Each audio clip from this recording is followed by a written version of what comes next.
এতদিন পর বৃষ্টি নেমে ধরণী এবং আমাদের হৃদয় দুটোকেই শান্ত শীতল করে দিয়েছে।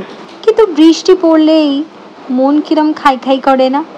এই সন্ধেবেলা যখন বৃষ্টি নামলো, ভাবলাম আজ চায়ের সাথে একটা খুব সহজ অথচ মুখরোচক ছোটবেলার টা হয়ে যাক। প্রথমেই আমি কড়াইতে তেল দিয়ে একটা শুকনো লঙ্কা আর তার সাথে কিছু কারি পাতা ভেজে নিলাম। আপনাদের কাছে যদি কারি পাতা অ্যাভেলেবল না থাকে, আপনারা নাও দিতে পারেন, না দিলেও চলবে। শুকনো লঙ্কাটা মাস্ট, আর কোনো ফোড়ন নয়। তার সাথে কতগুলো চিনেবাদাম ভেজে নেব। আমি ভয়ানক নারকোল প্রিয়, তাই বেশ কয়েক কুচি নারকোলও ভেজে নেব। আপনারা চাইলে কাঁচা নারকোলও ব্যবহার করতে পারেন। তার সাথে আমি একদম কুচি কুচি করে কেটে রেখেছিলাম পেঁয়াজ আর আলু। প্রথমে আমি পেঁয়াজটা দিয়ে নিলাম। খুব অল্প তেলে পুরো জিনিসটা করব, বেশি তেল দেওয়ার দরকার নেই। এবং একটা ছোট্ট পয়েন্ট যেটা মাথায় রাখতে হবে, কোনো মতেই কিন্তু নুন মেশানো যাবে না। নুন মেশালে পেঁয়াজ এবং আলু দুটো থেকেই জল বেরিয়ে যাবে, যাতে যেই টেক্সচারটা বা যেই ধরনটা আমরা চাইছি সেটা একেবারেই পাওয়া যাবে না। এই খাবারটা আজ বানাতে গিয়ে ভীষণভাবে আমার ছোটোবেলার কথা, আমার ঠাকুমার কথা আর আমার বন্ধু প্রতীতির ঠাকুমার কথা খুব মনে পড়ে গেল। এরপরে ওই গরম তেলে আমি এক মুঠো চিড়ে ছেড়ে দিলাম। চিড়েটা দিতেই মোটামুটি যতটুকু তেল ছিল সেটা সোক করে চিড়েটা একটু ফুলে উঠল, আর তার সাথে খুব জলদি জলদি ঝটপট ক্রিস্পি হয়ে গেল।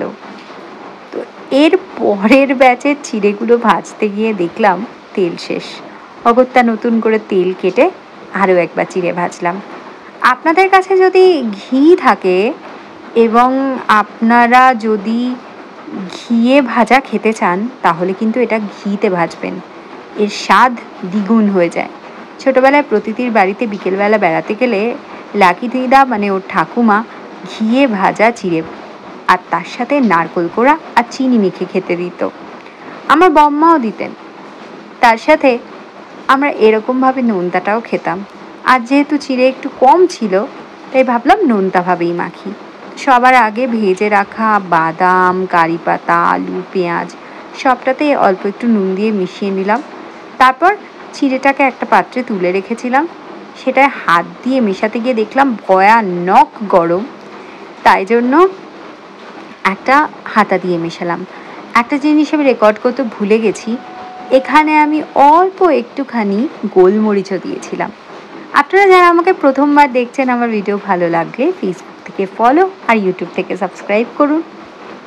আর বেশি ভালো লাগলে একটু লাইক করুন, কমেন্ট বক্সে জানান, আর অবশ্যই ভিডিওটা শেয়ার করুন।